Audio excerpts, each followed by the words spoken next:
ನನ್ನ ಎಲ್ಲ ಪ್ರೀತಿಯ ಕೇಳುಗರಿಗೂ ನನ್ನ ಹೃತ್ಪೂರ್ವಕ ನಮಸ್ಕಾರಗಳು. ಶುಭೋದಯ ಸ್ನೇಹಿತರೆ.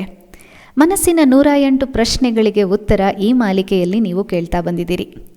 ಈಗಾಗಲೇ ಮನಸ್ಸು ಎಲ್ಲಿದೆ, ಅದರ ಭಾಗಗಳು ಯಾವುವು, ಮನಸ್ಸಿನ ರಚನೆ ಹೇಗೆ, ಯಾವಾಗ, ಗುಣ ನಡವಳಿಕೆಗಳ ಬಗ್ಗೆ ಮಾಹಿತಿ, ದೃಢ ಹಾಗೂ ದುರ್ಬಲ ಮನಸ್ಸಿನ ಬಗ್ಗೆ ತಿಳಿದುಕೊಂಡಿದ್ವಿ.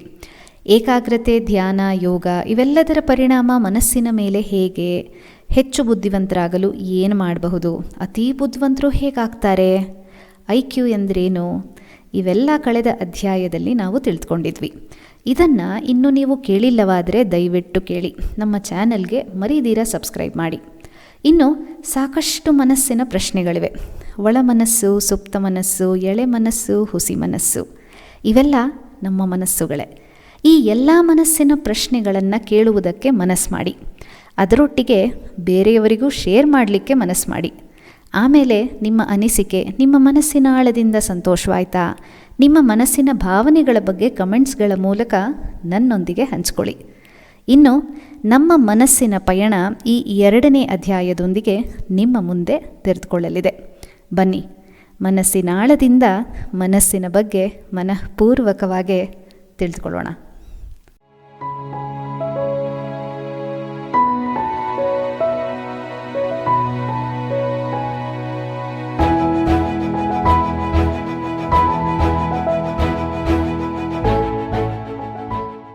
ಕಳೆದ ಅಧ್ಯಾಯದಿಂದ ಮುಂದುವರಿಯುತ್ತಾ IQವಿನ ಬಗ್ಗೆ ಇನ್ನಷ್ಟು ಮಾಹಿತಿ ಇಲ್ಲಿದೆ ಸ್ನೇಹಿತರೆ. ನಮ್ಮ ಈ ದಿನದ ಅಧ್ಯಾಯದ ಮೊದಲನೆಯ ಪ್ರಶ್ನೆ, IQ ಕಡಿಮೆಯಾಗಿ ಬುದ್ಧಿಮಾಂದ್ಯತೆ ಬರಲು ಕಾರಣಗಳೇನು? ಹಲವು ಕಾರಣಗಳಿಂದ ಮೆದುಳಿನ ಬೆಳವಣಿಗೆ ಕುಂಠಿತವಾಗುವುದು ಅಥವಾ ಮೆದುಳಿಗೆ ಹಾನಿಯಾಗುವುದರಿಂದ ಬುದ್ಧಿಮಾಂದ್ಯತೆ ಬರುತ್ತದೆ. ತೀವ್ರ ಬುದ್ಧಿಮಾಂದ್ಯತೆಯಲ್ಲಿ IQ 35ಕ್ಕಿಂತ ಕಡಿಮೆ ಇದ್ದು ಮಗು ತನ್ನನ್ನು ತಾನು ನೋಡಿಕೊಳ್ಳಲಾರದು, ಪೂರ್ಣ ಪರಾವಲಂಬಿಯಾಗೇ ಇರುತ್ತದೆ. ಸಾಧಾರಣ ಬುದ್ಧಿಮಾಂದ್ಯತೆಯಲ್ಲಿ IQ 36ರಿಂದ 50ರಷ್ಟು ಇದ್ದು ತರಬೇತಿ ಕೊಟ್ಟರೆ ಮಗು ದೈನಂದಿನ ಚಟುವಟಿಕೆಗಳಲ್ಲಿ ಸ್ವಾವಲಂಬಿಯಾಗುತ್ತದೆ. ಓದು ಬರಹ ಸ್ವಲ್ಪ ಮಟ್ಟಿಗೆ ಕಷ್ಟ. ಅಲ್ಪಮಟ್ಟದ ಬುದ್ಧಿಮಾಂದ್ಯತೆಯಲ್ಲಿ IQ 51ರಿಂದ 70ರವರೆಗೂ ಇರುತ್ತದೆ. ಓದುವುದು, ಬರೆಯುವುದು, ಸರಳ ಕೈ ಕೆಲಸಗಳನ್ನು ಮಾಡುವುದು ವ್ಯಕ್ತಿಗೆ ಸಾಧ್ಯವಾಗುತ್ತದೆ. ಇನ್ನು ಇದಕ್ಕೆ ಕಾರಣಗಳು ಹಲವಾರು ರೀತಿಯಲ್ಲಿ ಇವೆ.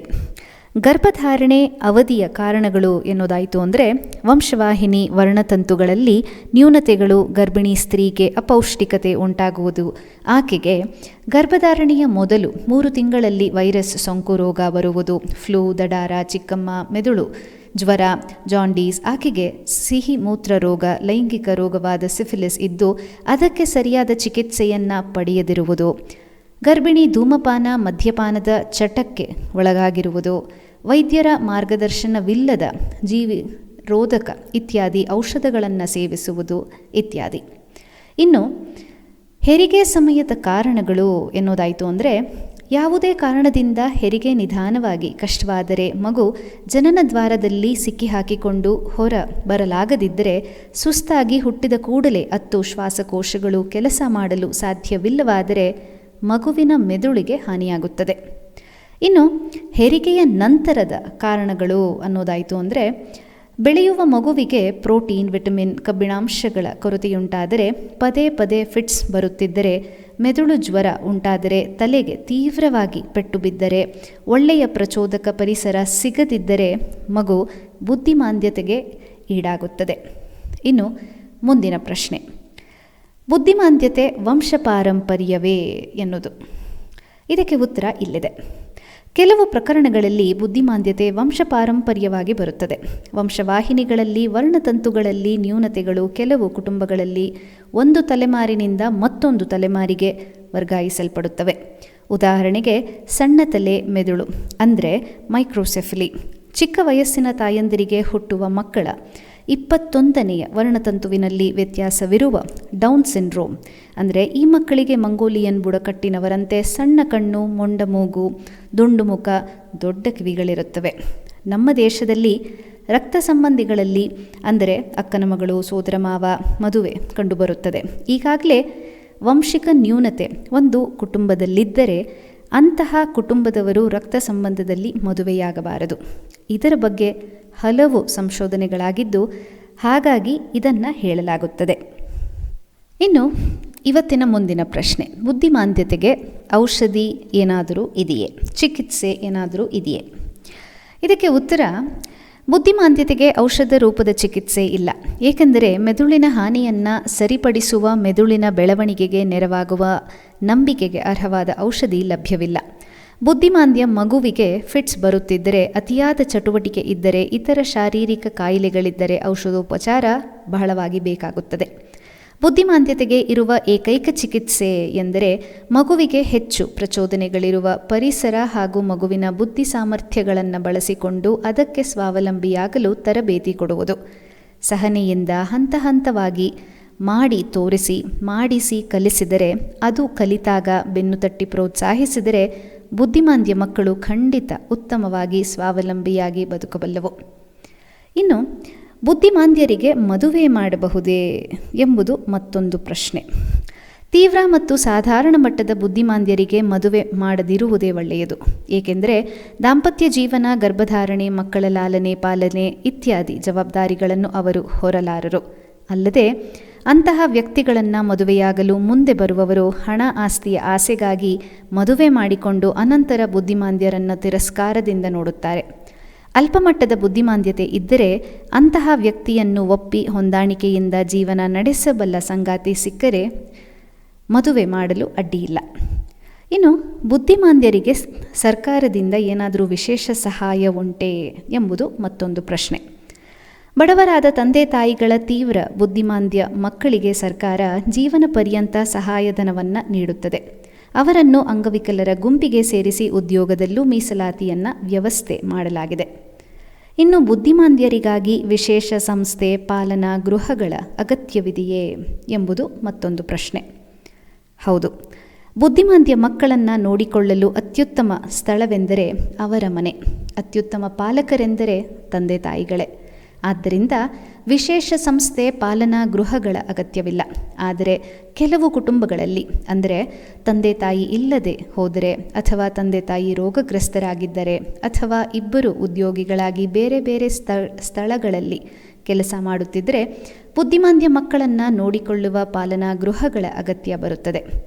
ಲಾಭ ದೃಷ್ಟಿ ಬಿಟ್ಟು ಸೇವಾ ಮನೋಭಾವದಿಂದ ಕೆಲಸ ನಿರ್ವಹಿಸುವ ಪಾಲನಾ ಗೃಹಗಳನ್ನು ನಡೆಸಲು ಸೇವಾ ಸಂಸ್ಥೆಗಳು ಮುಂದೆ ಬರಬೇಕು. ಈ ಸಂಖ್ಯೆ ಇನ್ನೂ ಹೆಚ್ಚಾಗಬೇಕು. ಇನ್ನು ಮುಂದಿನ ಪ್ರಶ್ನೆ ಅನ್ನೋದಾಯಿತು ಅಂದರೆ ಸ್ನೇಹಿತರೆ, ಬುದ್ಧಿಮಾಂದ್ಯ ಮಕ್ಕಳು ಎಷ್ಟು ಕಾಲ ಬದುಕ್ತಾರೆ ಎಂಬುದು. ಸಾಕಷ್ಟು ಮಕ್ಕಳು ಸಣ್ಣ ವಯಸ್ಸಿನಲ್ಲೇ ಸಾವನ್ನಪ್ಪಬಹುದು. ರೋಗ ನಿರೋಧ ಶಕ್ತಿಯ ಕೊರತೆ, ಸೂಕ್ತ ಔಷಧೋಪಚಾರ ಕೊರತೆ, ಸಂಬಂಧಪಟ್ಟವರ ಉದಾಸೀನತೆ ಇದಕ್ಕೆ ಕಾರಣ ಅಂತ ಹೇಳಬಹುದು. ಒಳ್ಳೆಯ ಪರಿಸರ, ವೈದ್ಯಕೀಯ ನೆರವು, ಉತ್ತಮ ಜೀವನ ಮಟ್ಟ ದೊರಕಿದರೆ ಸಮಾಜದ ಇತರರಂತೆಯೇ ಇವರು ಬದುಕಲು ಖಂಡಿತ ಸಾಧ್ಯ ಇದೆ. ಇನ್ನು ಬುದ್ಧಿಮಾಂದ್ಯ ಮಕ್ಕಳನ್ನು ಬೇಗ ಗುರುತಿಸುವುದು ಹೇಗೆ? ಅದಕ್ಕೆ ಯಾವುದಾದ್ರೂ ಪರೀಕ್ಷೆ ಇದೆಯೇ ಎಂಬುದು ಬಹಳ ಮುಖ್ಯವಾದ ಪ್ರಶ್ನೆ. ಇದಕ್ಕೆ ಉತ್ತರ ಇಲ್ಲಿದೆ. ಸಾಮಾನ್ಯವಾಗಿ ಯಾವ ಪರೀಕ್ಷೆಯೂ ಬೇಕಿಲ್ಲ. ಮಗುವಿನ ಚಟುವಟಿಕೆ ಮತ್ತು ಬೆಳವಣಿಗೆ ಹಾಗೂ ಕಲಿಕೆ ವೇಗವನ್ನು ಗಮನಿಸಬೇಕು. ಅದೇ ವಯಸ್ಸಿನ ಇತರ ಮಕ್ಕಳಿಗೆ ಹೋಲಿಸಿದರೆ ಮಂಕಾಗಿರುವುದು, ಪರಿಸರ ಪ್ರಚೋದನೆಗಳಿಗೆ ಸ್ಪಂದಿಸದಿರುವುದು, ವಯಸ್ಸಿನಗೆ ತಕ್ಕಂತೆ ಬೆಳವಣಿಗೆ ಇಲ್ಲದಿರುವುದು. ಉದಾಹರಣೆಗೆ 5 ತಿಂಗಳಾದರೂ ಮಗುವಿಗೆ ಕತ್ತು ನಿಲ್ಲುವುದಿಲ್ಲ, 8 ತಿಂಗಳಾದರೂ ಮಗು ಕುಳಿತುಕೊಳ್ಳುವುದಿಲ್ಲ, 1 ವರ್ಷವಾದರೂ ಮಗು ತಂತಾನೇ ನಿಲ್ಲಲಾರದು, 1.5 ವರ್ಷವಾದರೂ ನಡೆದಾಡುವುದಿಲ್ಲ, ಹಾಗೂ 2 ವರ್ಷಗಳಾದರೂ ಮಾತು ಬರುವುದಿಲ್ಲ. ಹೀಗೆ ಈ ತರಹದ್ದಾಗಿದ್ದು ಮತ್ತು ವಯಸ್ಸಿಗೆ ತಕ್ಕ ಕೌಶಲಗಳನ್ನು ಕಲಿಯದಿರುವುದು. ಅಂಗನವಾಡಿ ಮತ್ತು ಶಾಲೆಯಲ್ಲಿ ಮಗು ಇತರರಿಗೆ ಹೋಲಿಸಿದರೆ ಎಲ್ಲ ಕಲಿಯುವ ವಿಚಾರಗಳಲ್ಲಿ ಹಿಂದೆ ಬಿದ್ದಿರುತ್ತದೆ. ಇನ್ನು ಒಂದು ಮುಖ್ಯ ವಿಷಯ ಅನ್ನೋದಾಯಿತು ಅಂದರೆ, ಯಾವುದೋ ಒಂದು ವಿಷಯದಲ್ಲಿ, ಉದಾಹರಣೆಗೆ ಗಣಿತ, ವಿಜ್ಞಾನ, ಮಗು ಕಲಿಯಲು ಹಿಂದೆ ಬೀಳುವುದು ಬುದ್ಧಿಮಾಂದ್ಯತೆ ಅಲ್ಲ. ಮಗುವಿಗೆ ಬುದ್ಧಿಮಾಂದ್ಯತೆ ಇದೆಯೇ ಇಲ್ಲವೇ ಎಂಬುದು ವೈದ್ಯರು ನಿಖರವಾಗಿ ಹೇಳಬಲ್ಲರು.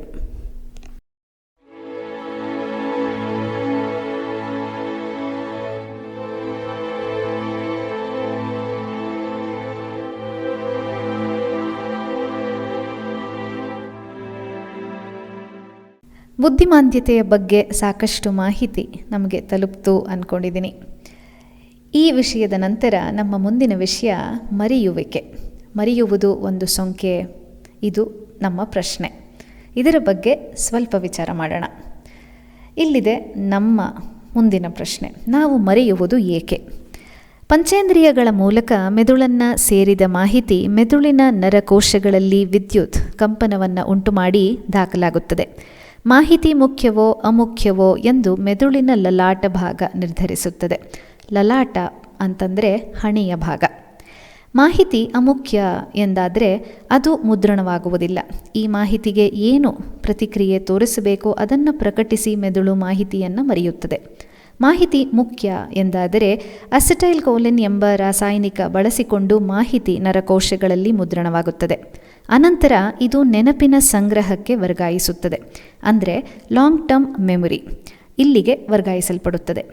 ವ್ಯಕ್ತಿಗೆ ಬೇಕಾದಾಗ ಮಾಹಿತಿ ಸ್ಮರಣೆ ಬರುತ್ತದೆ. ಅಂದರೆ ನೆನಪು 3 ಹಂತದ ಕ್ರಿಯೆ: ಗ್ರಹಣ, ಮುದ್ರಣ ಹಾಗೂ ಸ್ಮರಣೆ. ಈ 3 ಹಂತದಲ್ಲಿ ಯಾವ ಹಂತದಲ್ಲಿಯಾದರೂ ಅಡಚಣೆಯಾದರೆ ಮಾಹಿತಿಯನ್ನು ನಾವು ಸ್ಮರಿಸಿಕೊಳ್ಳಲು ಆಗುವುದಿಲ್ಲ. ಅದೇ ಮರೆವು. ಉದಾಹರಣೆಗೆ, ಏಕಾಗ್ರತೆಯಿಂದ ಮಾಹಿತಿಯನ್ನು ಗ್ರಹಿಸದೆ ಹೋದರೆ ಅಥವಾ ಈ ಕ್ರಿಯೆ ನಡೆಯುವಾಗ ನಮ್ಮ ಮನಸ್ಸನ್ನು ಇತರ ವಿಷಯಗಳು ಆಕರ್ಷಿಸಿದರೆ ಅಥವಾ ಮಾಹಿತಿಯನ್ನು ಗ್ರಹಿಸಿದೆ ಕೂಡಲೇ ಅದನ್ನು ಹಿಂದಕ್ಕೆ ತಳ್ಳುವಂತಹ ಪ್ರಭಾವಕಾರಿ ಇತರ ವಿಷಯಗಳು ಮನಸ್ಸನ್ನು ಆಕ್ರಮಿಸಿದರೆ ಮಾಹಿತಿ ನೆನಪಿನಲ್ಲಿ ಉಳಿಯದು. ವಿಷಯ ಮಾಹಿತಿಯನ್ನು ಮನನ ಮಾಡದಿದ್ದರೆ ಅದು ಬೇಗ ಮರೆತು ಹೋಗುತ್ತದೆ. ಮನಸ್ಸನ್ನು ಆತಂಕ, ಭಯ, ಕೋಪ, ದುಃಖದಂತಹ ನಕಾರಾತ್ಮಕ ಭಾವನೆಗಳು ಆವರಿಸಿದ್ದರೆ ಮುದ್ರಿತವಾದ ವಿಷಯ ಸರಿ ಸಮಯಕ್ಕೆ ಸ್ಮರಣೆಗೆ ಬರುವುದಿಲ್ಲ. ಹೆಚ್ಚಿನ ವಿದ್ಯಾರ್ಥಿಗಳು ಟೆಸ್ಟು ಪರೀಕ್ಷೆಯ ಫಲಿತಾಂಶದ ಬಗ್ಗೆ ವಿಪರೀತ ಆತಂಕ, ಭಯ ಪಡುವುದೇ ಪರೀಕ್ಷಾ ಸಮಯದಲ್ಲಿ ಓದಿದ್ದೆಲ್ಲ ಮರೆತು ಹೋಗಲು ಸಾಮಾನ್ಯ ಕಾರಣ. ನೋವು, ಕಷ್ಟ, ನಷ್ಟ, ಸೋಲು, ಅಗಲಿಕೆ, ಸಾವು ಇಂತಹ ಅಹಿತ ಘಟನೆಗಳು ನಡೆದಾಗ ಖಿನ್ನತೆ ಮನಸ್ಸನ್ನು ಮುತ್ತುತ್ತದೆ. ಆಗಲೂ ಸ್ಮರಣಶಕ್ತಿ ಕುಗ್ಗುತ್ತದೆ. ಇನ್ನು ಇಳಿ ವಯಸ್ಸಿನಲ್ಲಿ ಮೆದುಳಿನ ನರಕೋಶಗಳಿಗೆ ರಕ್ತ ಪೂರೈಕೆ ಕಡಿಮೆಯಾಗಿ ಅಥವಾ ನರಕೋಶಗಳು ನಶಿಸಿ ಹೋಗಿ ನೆನಪಿನ ಶಕ್ತಿ ಕುಂದುತ್ತಾ ಹೋಗುತ್ತದೆ. ಕಡೆಗೆ ವ್ಯಕ್ತಿಗೆ ತನ್ನ ಮಕ್ಕಳ ಹೆಸರೇ ಮರೆತು ಹೋಗುವುದು, 10 ವರ್ಷ ಓಡಾಡಿದ ಬೀದಿ ಕೇರಿಗಳ ದಾರಿಯೇ ಮರೆತು ಹೋಗುವುದು, ಮನೆಯೊಳಗೆ ಬಚ್ಚಲು ಮನೆ, ಅಡಿಗೆ ಮನೆ, ಮಲಗುವ ಕೊಠಡಿಯ ದಿಕ್ಕೇ ಮರೆತು ಹೋಗುವುದು ಪ್ರಾರಂಭವಾಗುತ್ತದೆ. ಈ ಸ್ಥಿತಿಯನ್ನು ನಾವು ಡಿಮೆನ್ಷಿಯಾ ಅಂತ ಹೇಳ್ತೀವಿ. ಮೆದುಳಿಗೆ ತೀವ್ರ ಪೆಟ್ಟು ಬಿದ್ದಾಗ ಪೆಟ್ಟು ಬಿದ್ದ ಕ್ಷಣದಿಂದ ಹಿಂದಕ್ಕೆ ಅಥವಾ ಆಮೇಲೆ ನಡೆದ ಘಟನೆಗಳು ಮರೆತು ಹೋಗುತ್ತದೆ. ಇದನ್ನು ನಾವು ರೆಟ್ರೋಗ್ರೇಡ್ ಮತ್ತು ಆಂಟಿರೋಗ್ರೇಡ್ ಅಮ್ನೀಸಿಯಾ ಅಂತ ಕರೆಯುತ್ತೀವಿ. ಇನ್ನು ಮಾನಸಿಕ ಜನ್ಯ ನೆನಪು ಅಳಿಸಿ ಹೋಗುವಿಕೆ ಅಂತ ಹೇಳೋದಾಯಿತು ಅಂದರೆ ಅದರ ಬಗ್ಗೆ ಸ್ವಲ್ಪ ವಿಚಾರ ಮಾಡೋಣ. ಮನಸ್ಸಿಗೆ ಆಘಾತವಾಗುವ ಮಾಹಿತಿ ಅನುಭವವನ್ನು ಮರೆಯಲು ಸುಪ್ತ ಮನಸ್ಸು ಇಡೀ ಘಟನೆ ಅಥವಾ ಇಡೀ ಅವಧಿಯಲ್ಲಿ ನಡೆದ ಎಲ್ಲ ಘಟನೆಗಳು ಮರೆತು ಹೋಗುವಂತೆ ಮಾಡುತ್ತದೆ. ಇದನ್ನು ಫಂಕ್ಷನಲ್ ಅಮ್ನೀಸಿಯಾ ಅಥವಾ ಸೈಕೋಜೆನಿಕ್ ಅಥವಾ ಡಿಸ್ಅಸೋಸಿಯೇಟಿವ್ ಅಮ್ನೀಸಿಯಾ ಎನ್ನಲಾಗುತ್ತದೆ. ಈ ಬಗೆಯ ಉನ್ಮಾದ ಮನೋಸ್ಥಿತಿಯ ಲಕ್ಷಣವೂ ಆಗಬಹುದು. ಇನ್ನು ಮತ್ತೊಂದು ಕುತೂಹಲ ಪ್ರಶ್ನೆ ಸ್ನೇಹಿತರೆ. ವ್ಯಕ್ತಿ ತನ್ನ ಹೆಸರು, ಮನೆ, ಊರು, ಉದ್ಯೋಗ ಎಲ್ಲವನ್ನ ಮರೆತು ದೂರ ಹೋಗಿ ಅಲ್ಲಿ ಬೇರೊಂದು ಹೆಸರಿನಲ್ಲೋ ಅಥವಾ ಅನಾಮಧೇಯನಾಗೋ ಜೀವಿಸುವಂತೆ ಚಲನಚಿತ್ರಗಳಲ್ಲಿ ತೋರಿಸುತ್ತಾರಲ್ಲ, ಇದು ಏನು ಎಂಬುದು ನಮ್ಮ ಪ್ರಶ್ನೆ. ಇದಕ್ಕೆ ಉತ್ತರ ಇಲ್ಲಿದೆ. ಇದು ಹಿಸ್ಟರಿಕಲ್ ಅಮ್ನೆಸ್ಟಿಕ್ ಸ್ಟೇಟ್ ಅಥವಾ ಹಿಸ್ಟರಿಕಲ್ ಫ್ಯೂಗ್ ಸ್ಟೇಟ್ ಆಗಬಹುದು. ಯಾವುದೋ ಒಂದು ಪ್ರಬಲವಾದ ಮಾನಸಿಕ ಒತ್ತಡಕ್ಕೆ ಒಳಗಾದ ವ್ಯಕ್ತಿ ಈ ಉನ್ಮಾದದ ಸ್ಥಿತಿಗೆ ಒಳಗಾಗುತ್ತಾನೆ. ಜಾಗೃತ ಮನಸ್ಸು ಸ್ವಲ್ಪ ಮಟ್ಟಿಗೆ ನಿಷ್ಕ್ರಿಯವಾಗಿ ವ್ಯಕ್ತಿ ತನ್ನ ಐಡೆಂಟಿಟಿಯನ್ನು ಮರೆಯುತ್ತಾನೆ. ಸ್ಮರಣ ಶಕ್ತಿ ತಾತ್ಕಾಲಿಕವಾಗಿ ಕೆಲಸ ಮಾಡುವುದಿಲ್ಲ. ವ್ಯಕ್ತಿ ತಾನಿದ್ದಲ್ಲೇ ಇರಬಹುದು ಅಥವಾ ಮನೆ ಊರು ಬಿಟ್ಟು ಅಲೆಯಬಹುದು. ಅಪರಿಚಿತ ಸ್ಥಳದಲ್ಲಿ ಆತ ವಾಸಿಸಬಹುದು. ಬೇರೆಂದು ಹೆಸರು ಐಡೆಂಟಿಟಿಯನ್ನು ಹೇಳಿಕೊಳ್ಳಬಹುದು. ಹೊಸ ಜೀವನವನ್ನೇ ಪ್ರಾರಂಭಿಸಬಹುದು. ಆತನಲ್ಲಿ ಯಾವುದೇ ಅಸಹಜ ವರ್ತನೆ ಕಾಣುವುದಿಲ್ಲ. ಸ್ವಲ್ಪ ಸಮಯದ ನಂತರ ಅಥವಾ ಸೂಕ್ತ ಪ್ರಚೋದನೆ ಸಿಕ್ಕಾಗ ತನ್ನ ಹಿಂದಿನ ಐಡೆಂಟಿಟಿಯನ್ನು ಮತ್ತೆ ಪಡೆಯುತ್ತಾನೆ. ಆದರೆ ಅಂಗ ದೋಷದ ವಿಸ್ಮರಣೆ ಅಂದರೆ ಆರ್ಗ್ಯಾನಿಕ್ ಅಮ್ನೀಸಿಯಾ ಅಥವಾ ಫ್ಯೂಗ್ ಸ್ಟೇಟ್ ಅಲ್ಲಿ ತಲೆ ಮೆದುಳಿಗೆ ಬಲವಾದ ಪೆಟ್ಟು ಹಾನಿಯಾಗಿ ನೆನಪು ಶಾಶ್ವತವಾಗಿ ಅಳಿಸಿ ಹೋಗುತ್ತದೆ. ಆರ್ಗ್ಯಾನಿಕ್ ಫ್ಯೂಗ್ ಸ್ಟೇಟ್ನಲ್ಲಿ ವ್ಯಕ್ತಿ ಮತಿಭ್ರಾಂತನಾಗಿ ತನ್ನ ಐಡೆಂಟಿಟಿಯನ್ನು ಮರೆಯುವುದಲ್ಲದೆ ತನ್ನ ಬೇಕು ಬೇಡಗಳನ್ನು ಗಮನಿಸಲಾರ. ಸಾಮಾನ್ಯ ಅಪಾಯಗಳನ್ನು ನಿವಾರಿಸಿಕೊಳ್ಳಲಾರ. ಕಪೋಲ ಭಾಗದ ಅಪಸ್ಮಾರ ಅಂದರೆ ಟೆಂಪೋರಲ್ ಲೋಬ್ ಎಪಿಲೆಪ್ಸಿ, ಮೆದುಳಿನ ಗಡ್ಡೆ, ಮೆದುಳು ನಶಿಸಿ ಹೋಗುವ ಕಾಯಿಲೆಗಳು ಇಂತಹ ಫ್ಯೂಗ್ ಸ್ಟೇಟ್ಗೆ ಕಾರಣವಾಗುತ್ತದೆ. ತಲೆಗೆ ಪೆಟ್ಟು ಬಿದ್ದು ವಿಸ್ಮರಣೆಯಾಗುವುದು, ಇನ್ನೊಂದು ಸಲ ಪೆಟ್ಟು ಬಿದ್ದು ಸ್ಮರಣೆ ಬರುವುದನ್ನು ಚಲನಚಿತ್ರಗಳಲ್ಲಿ ಸಾಮಾನ್ಯವಾಗಿ ತೋರಿಸುತ್ತಾರೆ. ಇದು ಅಸಂಭವ. ಇನ್ನು ಮರೆಯುವಿಕೆ ಇದಾದರೆ, ಇನ್ನು ನಮ್ಮ ಮುಂದಿನ ಪ್ರಶ್ನೆ, ಜ್ಞಾಪಕ ಶಕ್ತಿಯನ್ನು ಹೆಚ್ಚಿಸಿಕೊಳ್ಳುವುದು ಹೇಗೆ? ಅದಕ್ಕೆ ನೆರವಾಗುವಂತಹ ಔಷಧಿ ವಿಧಾನ ಯಾವುದಾದರೂ ಇದೆಯೇ ಎಂಬುದು ಮತ್ತೊಂದು ಪ್ರಮುಖ ಪ್ರಶ್ನೆ. ಇದಕ್ಕೆ ಉತ್ತರ ಇಲ್ಲಿದೆ. ಜ್ಞಾಪಕ ಶಕ್ತಿಯನ್ನು ಹೆಚ್ಚಿಸುವ ಔಷಧ ಹಾಗೂ ವಸ್ತು ಯಾವುದೂ ಇಲ್ಲ. ಆದರೆ ಜ್ಞಾಪಕ ಶಕ್ತಿಯನ್ನು ಹೆಚ್ಚಿಸುವ ವಿಧಾನಗಳಿವೆ. ಯಾವುದಪ್ಪ ಅದು ಅಂದರೆ, ಮಾಹಿತಿಯನ್ನು ಸಂಗ್ರಹಿಸುವಾಗ ನಮ್ಮ ಮನಸ್ಸು ಹಾಗೂ ಪರಿಸರ ಪ್ರಶಾಂತವಾಗಿರಬೇಕು. ಪ್ರಕ್ಷುಬ್ಧ ಮನಸ್ಸು ಮತ್ತು ಗೊಂದಲಮಯ ವಾತಾವರಣ ನೆನಪಿನ ಕ್ರಿಯೆಗೆ ಮಾರಕ. ಮನಸ್ಸನ್ನು ಚಂಚಲಗೊಳಿಸುವ, ಉದ್ರೇಕಿಸುವ ವಿಕರ್ಷಣೆ ಮತ್ತು ಪ್ರಚೋದನೆಗಳನ್ನು ನಿವಾರಿಸಿಕೊಳ್ಳಬೇಕು. ಆಗ ಏಕಾಗ್ರತೆಯಿಂದ ವಿಷಯ ಮಾಹಿತಿಯನ್ನು ಮೆದುಳು ಚೆನ್ನಾಗಿ ಗ್ರಹಿಸಲು ಸಾಧ್ಯವಾಗುತ್ತದೆ. 30ರಿಂದ 45 ನಿಮಿಷಗಳ ಕಾಲ ಓದಿ ಅಥವಾ ಕೇಳಿ. ಓದಿದ್ದನ್ನು ಕೇಳಿದ್ದನ್ನು ಅರ್ಥ ಮಾಡಿಕೊಳ್ಳಬೇಕು. ಈಗ ಓದಿದ ಮತ್ತು ಕೇಳಿದ ವಿಷಯದ ಮುಖ್ಯಾಂಶಗಳನ್ನು ಬರೆಯಿರಿ ಅಥವಾ ಮನನ ಮಾಡಿ. ಯಾವುದು ನೆನಪಿಗೆ ಬರುವುದಿಲ್ಲವೋ ಅದನ್ನು ಮತ್ತೆ ಓದುವಂಥವರಾಗಬೇಕು.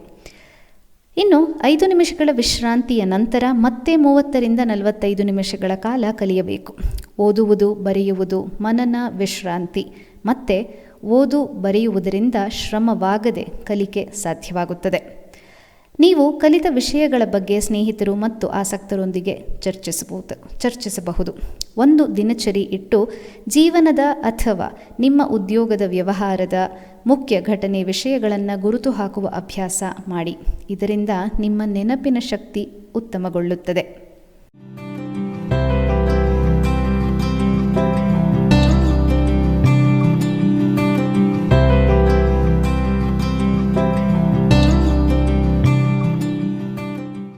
ಕೇಳಿದ್ರಲ್ವಾ ಈ ಕುತೂಹಲ ಪ್ರಶ್ನಾವಳಿಯನ್ನು?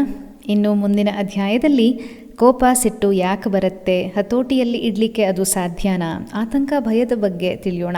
ಹಾಗೆ ಭಯ, ದುಃಖದ ಬಗ್ಗೆ, ನಿದ್ರೆಯ ಬಗ್ಗೆ ಈ ಎಲ್ಲ ಉಪಯುಕ್ತ ಮಾಹಿತಿ ನಿಮ್ಮೊಂದಿಗೆ ನಾನು ಹಂಚ್ಕೋತೀನಿ. ಇನ್ನು ನಿಮ್ಮ ಭೇಟಿ ಮುಂದಿನ ಅಧ್ಯಾಯದಲ್ಲಿ.